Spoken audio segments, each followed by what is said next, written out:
어른들의 일상에는 매일 무심코 반복하는 행동들이 많습니다. 예를 들어 집에 들어오면 불을 켜거나 화장실을 사용한 후에는 물을 내리는 것처럼요. 이러한 행동들은 따로 의식하지 않아도 자동으로 이루어집니다.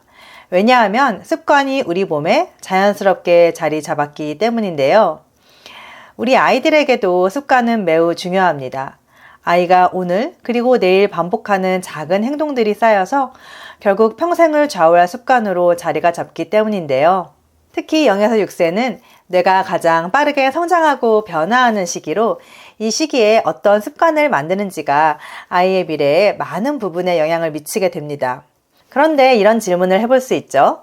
우리 아이는 왜 좋은 습관을 들이기 어려울까요? 어떤 아이들은 스스로 밥을 먹거나 정리를 잘 하는데 우리 아이는 왜 힘들어 할까요? 여기에는 과학적인 이유가 있습니다. 오늘은 스탠퍼드 대학 김보경 박사님의 스스로 해내는 아이의 비밀이란 책에서 힌트를 얻었던 내용들을 소개해 보려고 합니다. 습관은 뇌의 변화에서 시작됩니다. 뇌는 반복된 경험을 통해 학습을 하고 학습된 행동이 습관으로 자리를 잡게 됩니다. 예를 들어 아이가 매일 블록놀이를 한다고 생각을 해볼게요. 이 과정에서 손과 손가락의 소근육이 발달이 되고 이 발달한 소근육 덕분에 블록을 더 잘 다룰 수 있게 됩니다. 이러한 반복이 쌓이면서 뇌는 그 행동을 더 잘하도록 변화시키고 이는 다시 행동을 돕는 선순환이 이루어지게 되는데요.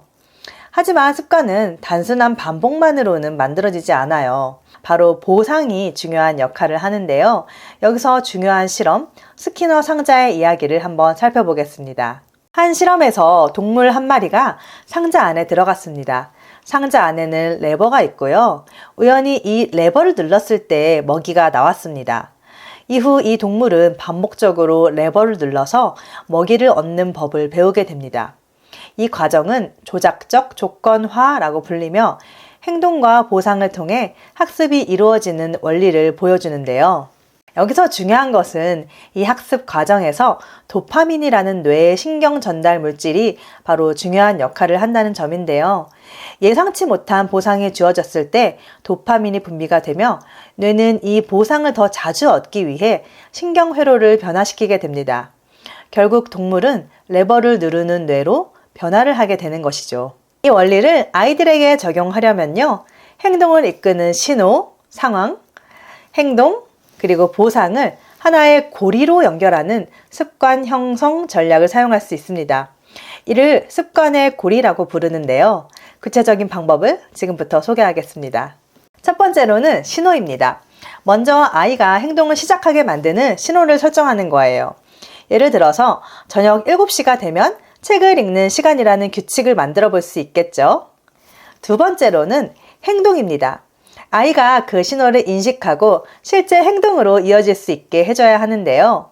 이때 아이 혼자 책을 읽어라 라기보다는 부모님이 같이 함께 책을 읽어주거나 아이와 함께 책을 고르는 것이 좋은 방법이 될 수 있습니다. 세 번째로 중요한 게 또 보상이라고 말씀을 드렸잖아요. 보상에는 두 가지 종류가 있어요. 첫 번째는 외적인 보상입니다.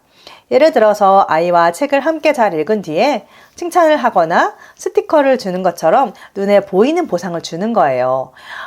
와, 오늘도 책을 정말 잘 읽었네. 우리 골든이 정말 멋져. 이런 칭찬은 아이의 자신감을 키우는데도 큰 도움이 돼요. 두 번째로는 내적인 보상입니다. 외적인 보상 없이도 아이가 스스로 뿌듯함을 느낄 수 있게 해주는 거예요. 예를 들어서 책을 다 읽고 나서 오늘 이야기 정말 재미있었지? 우리 골든이는 어떤 부분이 제일 좋았어?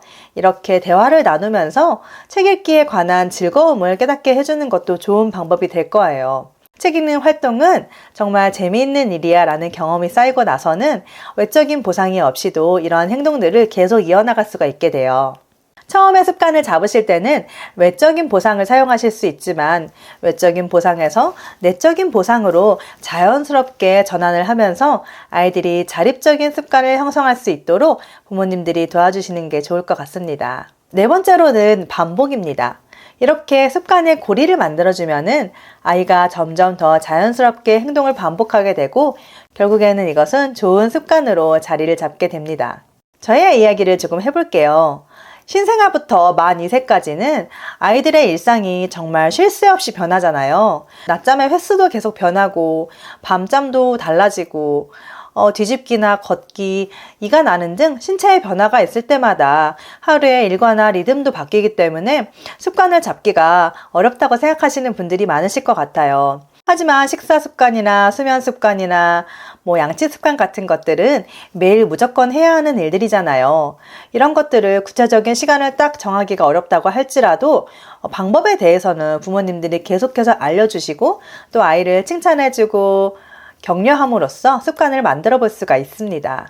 저의 경우는 몬테소리 교육을 하면서 습관을 만들기가 비교적 쉬웠던 것도 같습니다. 몬테소리 교육의 경우 스스로 교구를 가져오는 것, 그리고 교구를 놓을 매트를 펴는 것, 그 매트를 말아서 다시 정리하는 것, 교구를 정리하고 제자리에 넣는 것까지가 하나의 세트 단위로 구성이 되어 있습니다. 이렇게 처음부터 끝까지 교구를 만질 때 어떤 질서가 있기 때문에 저희 아이의 무의식 중에도 이런 정리에 대한 개념이 자리 잡지 않았을까 싶어요. 저희 아이는 이제 3살인데요. 3살이 되면은 대부분 기관에 다니기도 하고 낮잠 시간이 하루 한 번으로 정해지게 되면서 고정된 습관을 만들기가 정말 쉬워져요. 아침에 일어나서는 간단한 과일이나 빵을 먹으면서 책 몇 권을 보고 어린이집 갈 준비를 잘 해요. 하원 후에는 매일 하는 몬테소리 작업과 영어 놀이 루틴이 있어요. 사실 저희 아이도 어떤 때는 내적인 동기만으로 하고 싶지 않아 해서 보상으로 작은 간식을 줄 때도 있어요.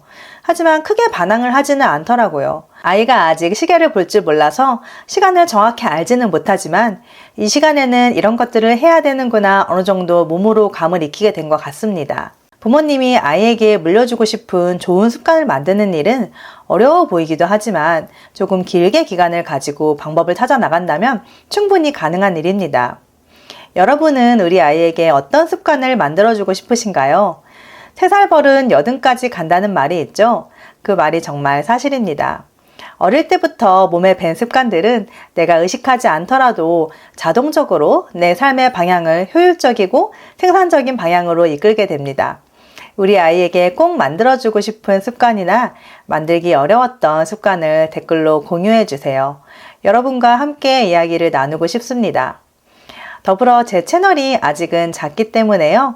다음번 영상을 보시려면은 구독을 꼭 눌러주시기를 부탁드릴게요. 다음 영상에서 또 만나 뵙겠습니다. 감사합니다.